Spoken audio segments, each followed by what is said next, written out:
Meus amados irmãos, louvado seja nosso Senhor Jesus Cristo.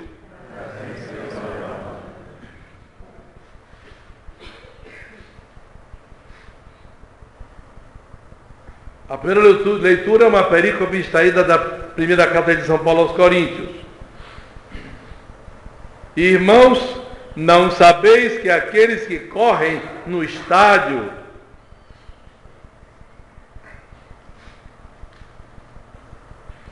todos correm em verdade, mas somente um recebe o prêmio?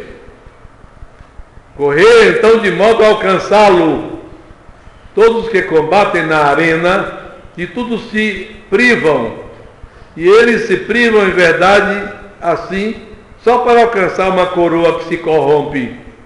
Mas nós, para alcançar uma coroa que não se corrompe. Assim, eu corro, pois, mas não como à toa. Combato, porém, não como quem açoita no ar. Pois castigo meu corpo e o submeto à escravidão, para que não aconteça que, tendo pregado aos outros, eu venha a ser reprovado. Ora, irmãos, não quero que ignoreis que nossos pais estiveram todos debaixo da nuvem, que todos passaram o mar, todos debaixo de Moisés na nuvem e no mar foram batizados.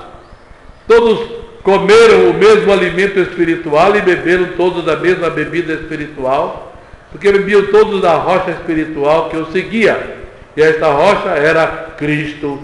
Mas de muitos deles, Deus não se agradou. Evangelho segundo São Mateus. Naquele tempo disse Jesus a seus discípulos esta comparação, esta parábola. O reino do céu é semelhante a um pai de família que saiu ao romper da manhã a contratar operários para a sua vinha. Tendo ajustado com alguns por 1 denário por dia, mandou-os para a sua vinha. Saindo perto da hora terça, mais tarde um pouco, viu outros que estavam desocupados na praça e lhes disse: ide vós também para a minha vinha, e vos darei o que for justo. E eles foram. Saindo outra vez perto da hora sexta e da hora nona, fez o mesmo. E saindo quase na 11ª hora, ainda achou outros por ali, e lhes disse: por que ficais aqui ociosos o dia inteiro? Responderam-lhe eles: porque ninguém nos contratou. E ele disse-lhes: ide vós também para a minha vinha. Caindo já à tarde, o senhor da vinha disse ao seu feitor: chama os operários, os trabalhadores, e paga a eles a diária, a começar dos últimos, até os primeiros. Chegando, pois, os que tinham vindo perto da 10ª hora, cada um recebeu 1 denário. Vindo depois dos primeiros, julgaram que haviam de receber mais, mas receberam 1 denário cada um. Tomando o denário, eles murmuravam contra o pai de família, dizendo: esses últimos trabalharam 1 hora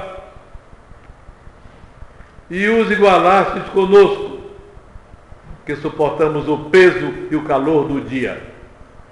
Mas ele, respondendo a um deles, disse: amigo, eu não te faço justiça. Não ajustaste comigo receber 1 denário? Toma o que é teu e vai-te, pois quero dar a este último tanto quanto a ti. Por acaso não é permitido que eu faça do que é meu aquilo que eu quiser? Ou teu olho é invejoso porque eu sou bom?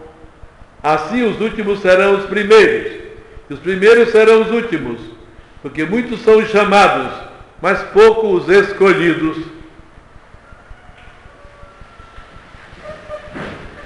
Meus irmãos, a simples entrada na igreja, ao ver o sacerdote entrar para o aspergesmé de pluvial roxo, causa logo aquela impressão: que diferença estávamos com a cor verde e a cor branca predominante no ciclo do Natal, e agora aparece uma cor roxa, uma cor de penitência. Terminou ontem o ciclo do Natal. A última parte, a Epifania, a difusão da novidade maravilhosa da chegada do Messias ao mundo.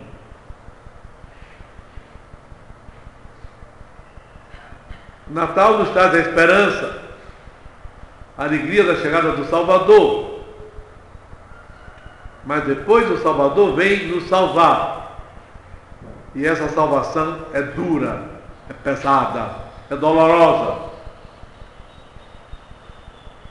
Tanto ela é dolorosa, quanto é também doloroso, pesado, feio o pecado que provoca esse gesto admirável de Deus em vir nos salvar.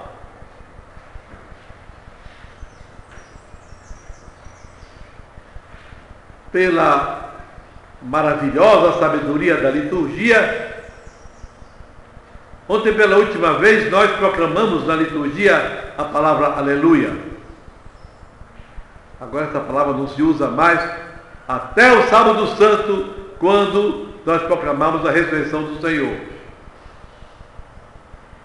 Em todo esse período, essa palavra não é mais proclamada na Sagrada Liturgia em hipótese alguma.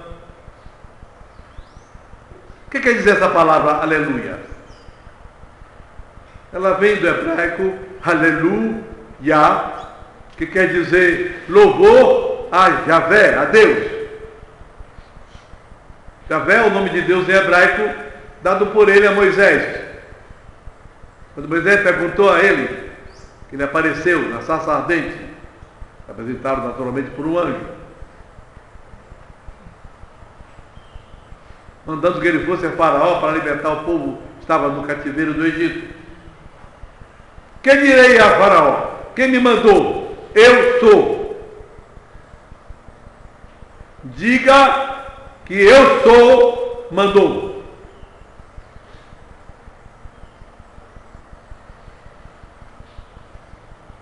Porque tudo é alguma coisa só, não é? Aqui é uma parede. É uma parede. Com licença do português, a paredidade é o limite do ser dela, não é outra coisa.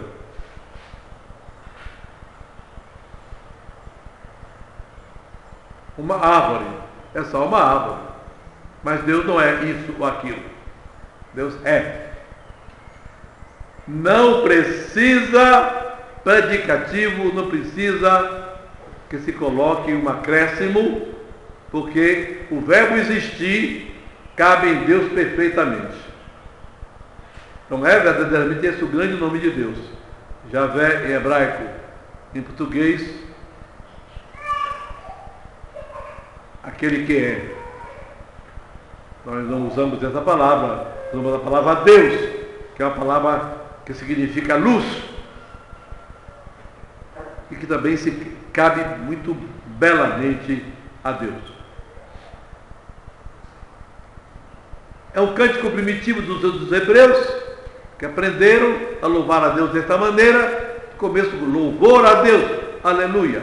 Com o tempo, essa expressão passou a expressão de alegria, e assim se proclamava essa alegria de várias formas, em várias situações, para agradecer a Deus o que ia acontecendo de bom. Essa prática foi adotada pelo Novo Testamento.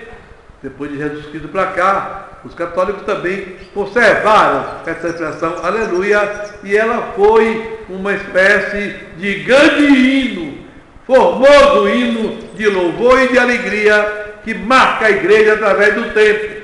Na Idade Média era muito marcante o uso do aleluia. Tanto é assim que quando chegava o sábado anterior ao domingo da Septuagésima, que é o dia de hoje, os católicos faziam uma cerimônia de despedir-se do aleluia. E gostavam de comparar com aquele episódio dos judeus que estavam prisioneiros na Babilônia e às vezes os caldeus lhes pediam: cante o hino da terra de vocês. Mas eles choravam e diziam: como podemos cantar o hino longe da terra de Sião? Então eles penduravam as cítaras deles, as harpas das árvores, para que, em vez de tocar, o sacudir do sino fizesse aquelas cordas mais ou menos afinadas ou desafinadas soltarem sons langorosos, dolorosos, enquanto eles choravam, tristes por estarem longe da terra prometida que Deus lhes tinha dado. Os medievais gostavam de usar esse episódio como uma recordação desse período que nós começamos hoje, a 70ª. Depois vem a 40.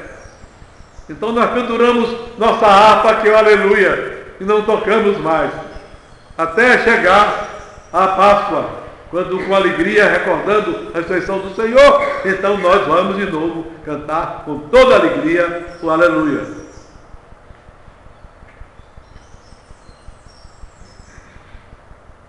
A igreja divide esse período austero, onde a marca é a consideração dos pecados, a consciência mais clara do que é o pecado, o arrependimento do pecado, a busca do perdão pela confissão bem feita, referendada pela penitência que temos que fazer. Os protestantes que aprenderam com Lutero que ninguém faz nada que preste, Jesus salva o pecador e pronto, gratuitamente. Calvino chega ao absurdo de dizer que Deus cria uns para ir para o inferno e outros para ir para o céu. E pronto. E ninguém tem que reclamar coisa nenhuma. Assim é que Calvino ensinava. Absurdos. Não. De fato, para a salvação fundamental é a graça de Deus. Mas essa graça de Deus tem que ser correspondida por nós. Nós temos que fazer algo em função da correspondência a essa graça e assim alcançarmos a felicidade eterna, que é o céu.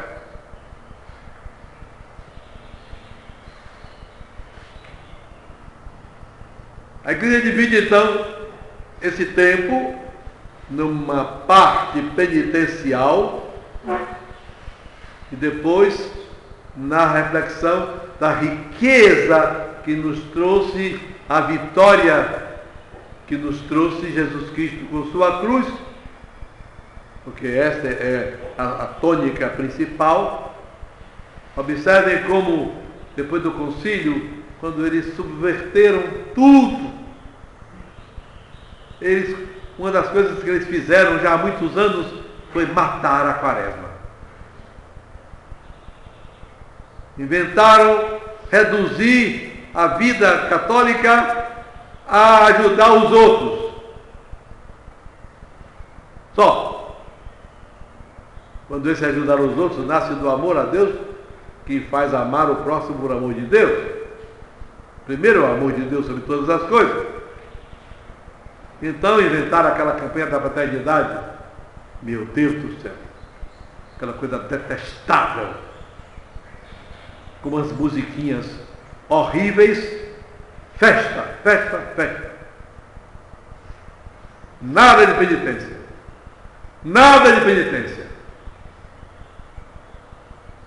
E nós precisamos tanto. Nosso Senhor disse: se não fizeres penitência, todos perecereis do mesmo modo. De onde vem a palavra penitência? Penitente, verbo defectivo latino, que é sentir a dor do mal praticado. Sentir a dor do mal praticado. Então, voltando ao que dizia, a igreja distribui em 3 partes essa primeira época do ciclo pascal. A parte profundamente dolorosa, mesmo triste, evidentemente de uma tristeza equilibrada porque quem vive na graça de Deus está alegre porque Deus está com ele, mas lamentando mais honestamente, mais diretamente a ruindade do pecado que eu cometi. Eu preciso olhar desta maneira e de que sou capaz de repetir e piorar minha situação. A penitência. Observem que são 3 partes. A primeira agora, o tempo da Septuagésima. Hoje, domingo da Septuagésima, é uma linguagem simbólica, porque é em função da ressurreição de Nosso Senhor, que morreu na cruz para nos salvar. Como se fosse simbolicamente 70 dias, domingo próximo, 60ª, 60 dias, domingo seguinte, 50ª, 50 dias, mais ou menos, não é exatamente isso, por causa da Quaresma, 40ª, 40 dias realmente.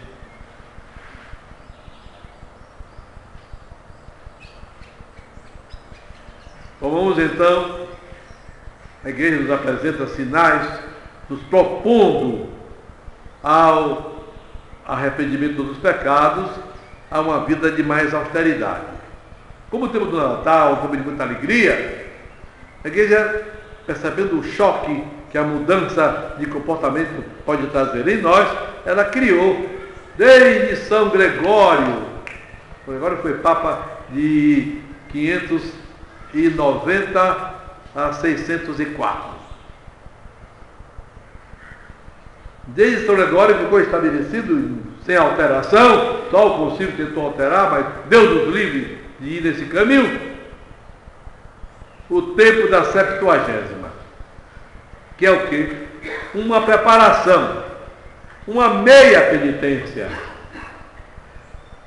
Por que meia? E por que penitência? Porque já não se diz mais o aleluia, só na Páscoa, dia nenhum.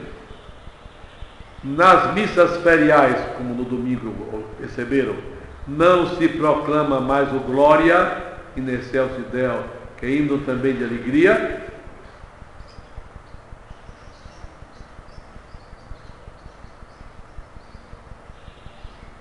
O aleluia que está curtido depois da leitura da epístola como uma alegria, porque vamos ouvir a palavra, a história de Jesus, o Evangelho, também é retirado, substituído por um texto meditativo penitencial, que é o Tractus, dentro da Santa Missa. Então, penitência. A gente pode também se resguardar de certas coisas, para começar a fazer uma quaresma proveitosa, gente, proveitosa. Senão ela vai passar como um dia qualquer. Quando chegar a Páscoa, que mudança houve? Meu Deus, não houve nenhuma mudança em mim? Nenhuma? Continuei o mesmo? Não me aproximei mais, pelo menos um grauzinho, da santidade do meu Senhor e Salvador Jesus Cristo? Então esse intermediário é assim. Porém, onde há órgão, nós não temos órgão. Um dia nosso Senhor nos dará, já fez tanto milagre com a gente, que eu espero que um dia teremos um órgão de verdade. Não um órgão enlatado, não, órgão de verdade. A ser tocado ali. Fé em Deus. Não sei se eu vou ver, mas na terra.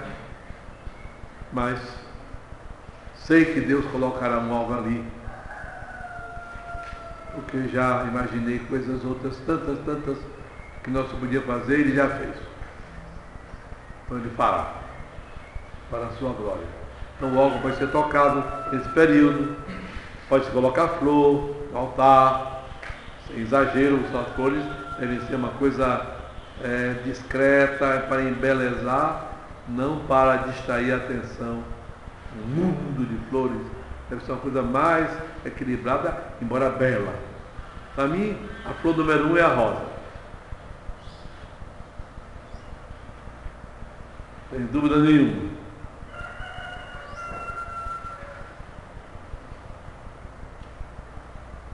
Hoje, então, temos esse começo da liturgia penitencial do tempo quaresmal, com esse tempo da Septuagésima ou pré-quaresma. Entendido? Agora passemos um pouquinho para os textos. A igreja coloca tanta riqueza que a gente podia sentar aqui agora e passar o resto da manhã meditando nas coisas ricas que nossa querida mãe, a Igreja Verdadeira, coloca à nossa disposição. Vamos começar pelo introito, que pode ser uma espécie de palavra-chave de todo o tempo da Septuagésima, Quaresma, Paixão, que é o tempo da Septuagésima, depois vem o tempo da Quaresma, 4 semanas, depois vem o tempo da Paixão, mais severo. Na Septuagésima a gente se prepara por algum espírito de penitência e oração. Na Quaresma a gente entra em estado de penitência. E no tempo da Paixão a gente vai mais profundamente, porque na Quaresma a gente considera os próprios pecados para se libertar. E no tempo da Paixão a gente dedica toda a atenção a contemplar o que custou a Jesus Cristo a nossa salvação. Ela vai terminar em sangue, não é? Quinta, sexta-feira santa, ela vai terminar em sangue. É muito terrível tudo isso olhado direito, com a seriedade que deve ser olhada, para a gente poder tirar os frutos que precisa tirar em nossas vidas e terminarmos convertidos e santos. E assim, ao fechar os olhos, o céu abrir as portas e nós podemos entrar para a felicidade, onde ela existe e só onde ela existe. Acordai, Senhor, porque estáis dormindo. Repare que linguagem impressionante. Como se nosso Senhor estivesse dormindo sem nos socorrer. Nós estamos nos acabando, Senhor. Venha depressa. É o texto do Salmo que é usado nesse começo da Septuagésima, na Antípoda do Introito. Levantai-vos, Senhor, não nos rejeiteis para sempre. Por que vós desviais da vossa face de nós? Por que vos esqueceis de nossa angústia? Nosso corpo está colado no chão em nossa miséria. Levantai-vos, Senhor, socorrei-nos, salvai-nos. Ó Deus, com nossos ouvidos nós ouvimos, nossos pais nos narraram as maravilhas que vós fizeste. Assim é um gesto de profunda confiança, mas de consideração séria do que o pecado significa, porque, como dizia Pio XII, o grande problema mais grave do século XX é que o homem perdeu a noção do pecado, perdeu o senso do que é pecado. E se era assim quando ele era vivo, hoje é muito pior. O pecado hoje não só, ninguém se importa em combatê-lo. Hoje o pecado se transforma em lei. O pecado vira lei. O pecado vira lei. Epístola. São Paulo estava escrevendo aos Coríntios, isto é, a gregos de uma cidade das mais importantes da Grécia, Corinto, onde havia um povo pagão, atleta, muito preocupado com o físico, com os músculos, com a força física, e que tem um estádio muito bem construído, que é a grande fonte de vaidade dos coríntios. E então, aquela história de vitória de esporte, vive de boca em boca. Não é difícil a um pobre brasileiro, ou um pobre ocidental, ou um pobre habitante, um pobre terráqueo, porque é o mundo todo que está assim, a um pobre terráqueo olhar como o esporte escraviza as cabeças e as pessoas. E naquele tempo, aquela gente era assim, e São Paulo não está falando para os coríntios, está falando para os católicos coríntios, aqueles que tinham se convertido, tinham descoberto as maravilhas de Deus. É a eles que São Paulo fala. Mas ele vai usar uma comparação corriqueira, todo mundo está acostumado a ver. Irmãos,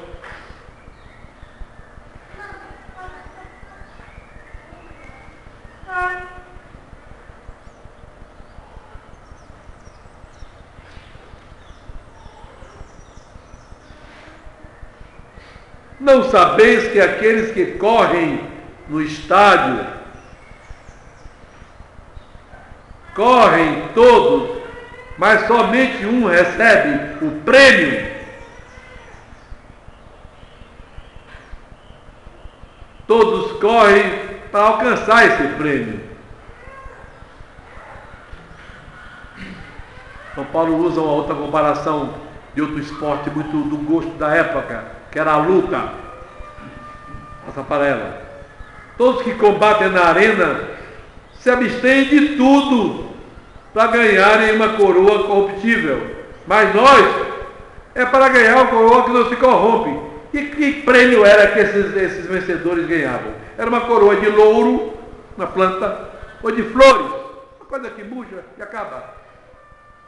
Mas nós não, é o céu, que não murcha nem acaba. Evidentemente que São Paulo não está querendo dizer que todos correm para o céu, mas só um ganha. Quer lembrar que, na verdade, correndo sinceramente, decididamente, valentemente, se ganha. É isso que ele quer dizer. E lembra, assim é que eu faço. Eu corro. Eu combato. Mas não como quem corre à toa, sem saber para onde é que vai. Não como quem açoita, sem olhar em que direção, como alguém que vai na disparada da corrida, sem se orientar direito, sem saber correr direito, sem tomar as medidas certas, que não basta correr, saber que modo vai correr, e depois por que vai correr, o que é que vai buscar na carreira. E a busca é o quê? É a salvação eterna. Nós. Como é que eu faço para correr? Como é que eu faço não correndo à toa, não atirando os braços à toa? Aí São Paulo vai dizer, castigo o meu corpo, reduzo o meu corpo à condição de escravo, porque senão ele vai ser meu senhor e eu escravo dele. Não é essa a vergonha do pecador? Não é essa a vergonha daquele que sai atrás do pecado contra a castidade? Ele é um escravo. A carne manda nele. Ele não vale nada, nada. É a carne que manda nele. Então ele quer ver o que não presta, não dispensa a televisão, não dispensa as porcarias do computador, que tem sido certamente hoje um dos devastadores das famílias católicas.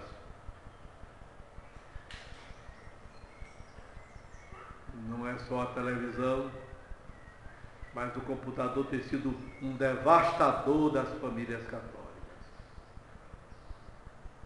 Começa tirando a noção de Deus. Eu conheço um menino, parente meu, pequenininho, já sabia dedilhar aquela porcaria com uma facilidade enorme, para ver joguinho.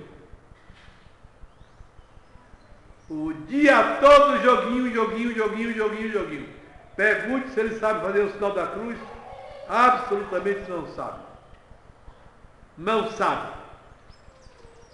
Quanto mais o Pai Nosso e a Ave Maria.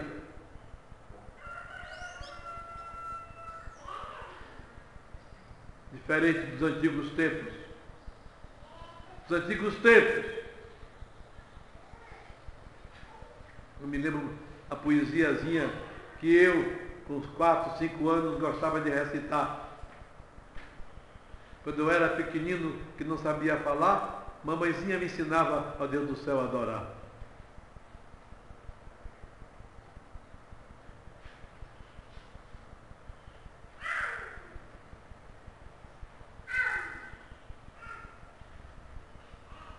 Reduziu o corpo à escravidão. Seu corpo é seu escravo ou é seu patrão? Quem é seu dono? Sua carne. Assim castigo o meu corpo e o submeto à escravidão, para não acontecer que eu pregue aos outros e eu venha me condenar.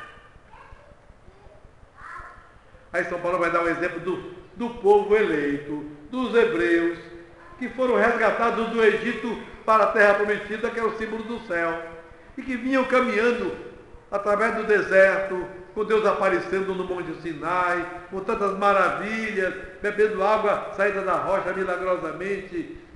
A rocha que é Jesus Cristo, São Paulo diz, para recordar que Jesus não é apenas homem, é Deus, e é Ele quem conduzia aquela gente. Lembrar a eternidade do Verbo, tão belo esse pedaço de São Paulo. No entanto, São Paulo recorda aqui, vocês não sabem que eles todos atravessaram milagrosamente o Mar Vermelho, que eles todos beberam da água da rocha, que é Cristo, que eles todos comeram do pão do céu, o maná.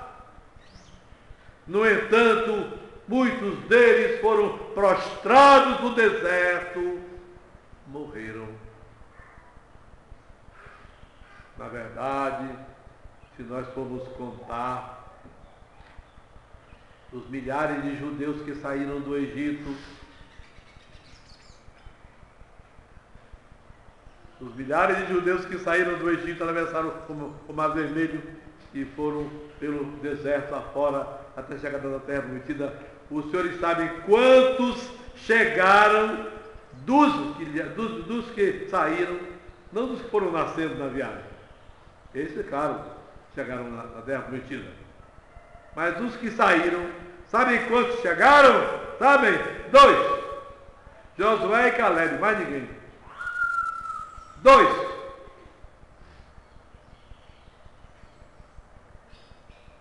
Então, São Paulo coroa essa meditação forte, magnífica, que nossa mãe, a igreja, coloca na 70ª, no começo desse período, para nos estimular a uma conversão verdadeira.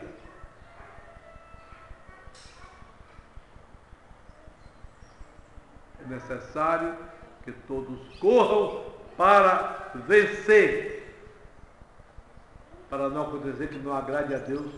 Vocês que receberam o batismo, que se confessaram tantas vezes, que rezaram tanto,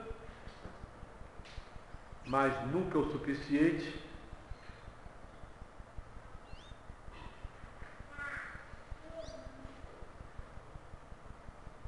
Porque às vezes as pessoas que rezam, que até rezam todos os dias, e depois vão para o inferno. Porque rezaram, mas não rezaram o suficiente.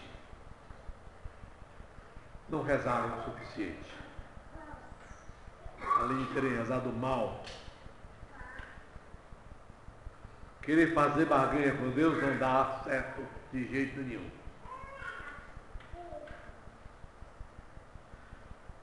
Esse texto de São Paulo sozinho já enriquece todos os 7, 14, uns 18 dias, não é? Esse tempo, até quarta-feira de cinza, até terça-feira, quarta-feira de cinza, da tempo da 70ª, onde se coloca como leitura do breviário, na primeira semana, o pecado de Adão, Na segunda semana, o castigo da arca de Noé, do povo com a salvação de Noé. Na terceira, o sacrifício de Abraão, no lugar de seu filho. Evangelho, a nos recordar que nós somos convocados para a vinha. Convocados para a vinha. É muita coisa para se falar, a gente tem que resumir. Na verdade, para entender bem o texto, seria bom entender o que Nosso Senhor disse antes. Nosso Senhor tinha ressuscitado Lázaro e não achou conveniente ficar em Jerusalém. Aí ele fez uma viagem curta, perto, depois ele foi até a Galiléia, também rápido, só depois voltando para Jericó, para no domingo de Ramos entrar solenemente em Jerusalém. Tinha estado lá, tinha sacudido toda a cidade, aquele milagre extraordinário. Mas Jesus era odiado por aqueles que não o queriam receber. Era odiado por aqueles que não queriam receber. E depois,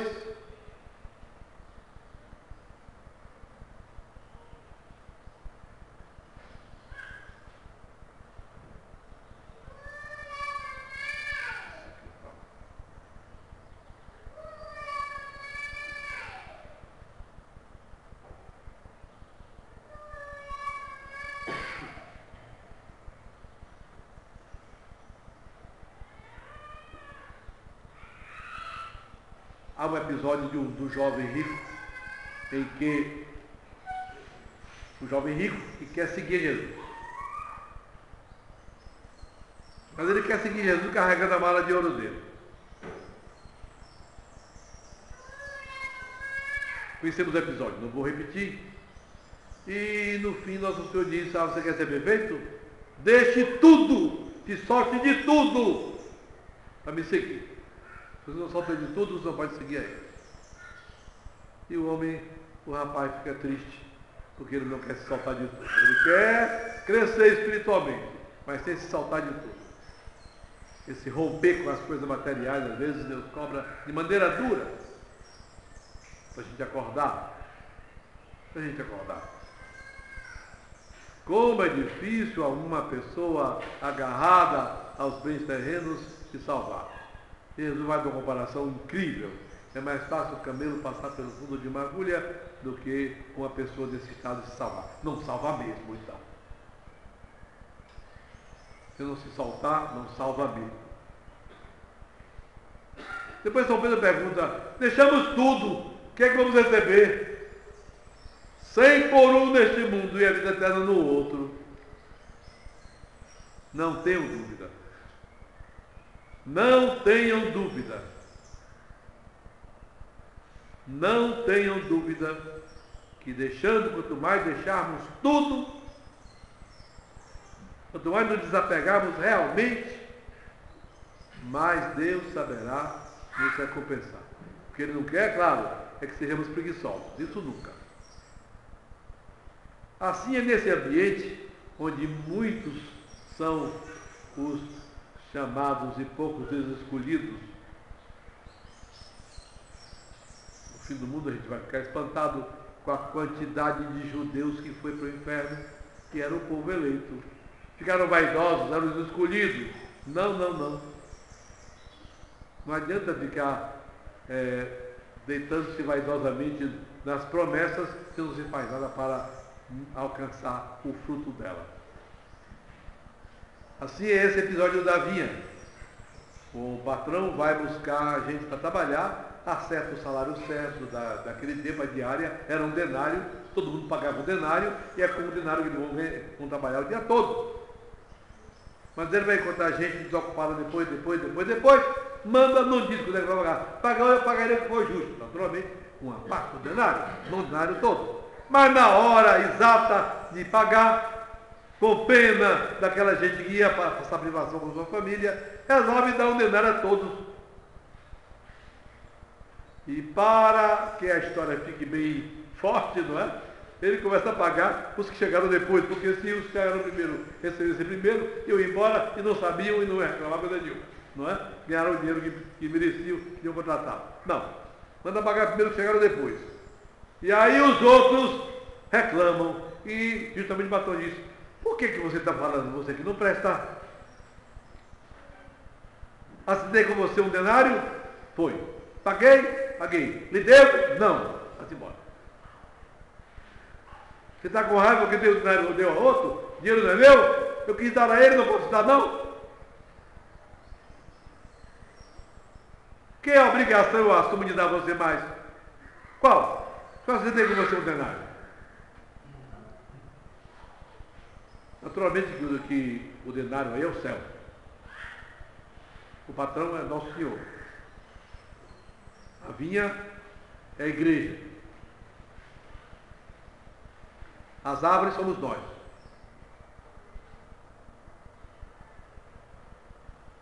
Ou os operários, conforme a intenção da simbologia. Para nós, os operários, eu tenho que trabalhar na vinha de Deus, cumprir os meus deveres de católico, meus deveres de monge. Ai de nós, como tenho medo de nós, como tenho medo de nós.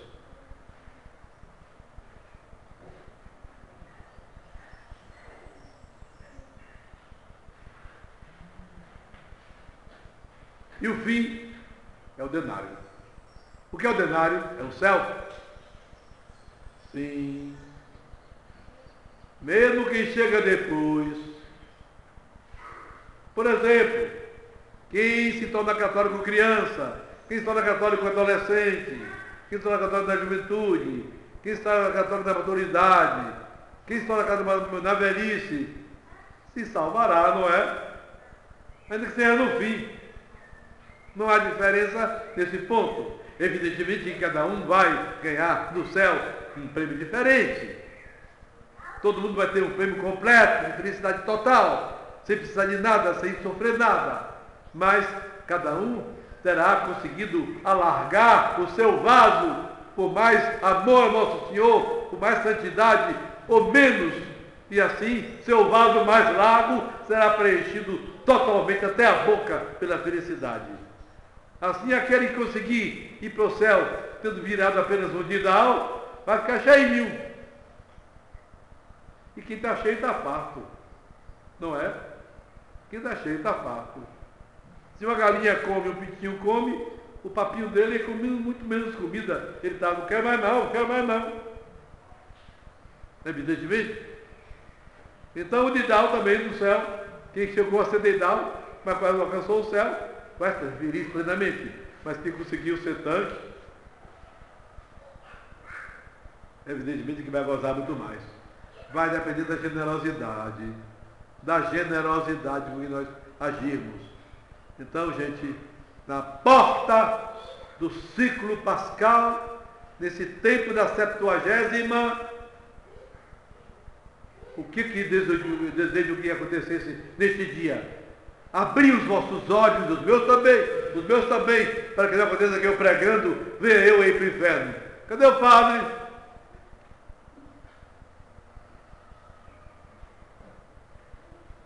Que nosso Senhor nos acorde, que nosso Senhor nos alerte, que nosso Senhor faça que nós tomemos consciência de que nós, e vós leigos da resistência católica, leigos da tradição católica, vós que quereis ser católico verdadeiro, sem seguir essa loucura que está aí, na igreja.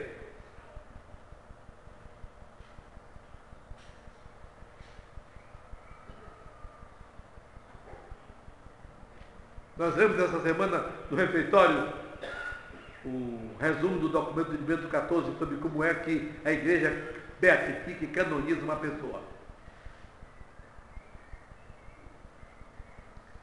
Que exigência espantosa a Igreja Católica exige para beatificar ou canonizar uma pessoa. Porque o senhor está usando o indicativo presente, padre, não está usando o pretérito perfeito. Porque a igreja é a igreja e ela não pode mudar. E se João Paulo II pegou esse documento maravilhoso de Bento XIV e começou a facilitar as coisas, Ou a noção de santo que ele tinha não era verdadeira, ou ele não estava levando a sério as coisas. E agora, qualquer um pode virar santo.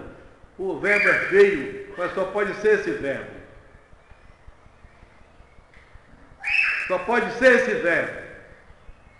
E então, quando a gente vê o processo que Bento XIV explicava que devia ser feito, que ele seguia rigorosamente para declarar bem-aventurado ou santo um homem, uma mulher, era uma pessoa realmente toda de Deus. Mas agora está tudo de perna para o ar. Tudo não, porque a fé continua e nós somos convidados a tê-la e a vivê-la, mesmo que custe nosso sangue.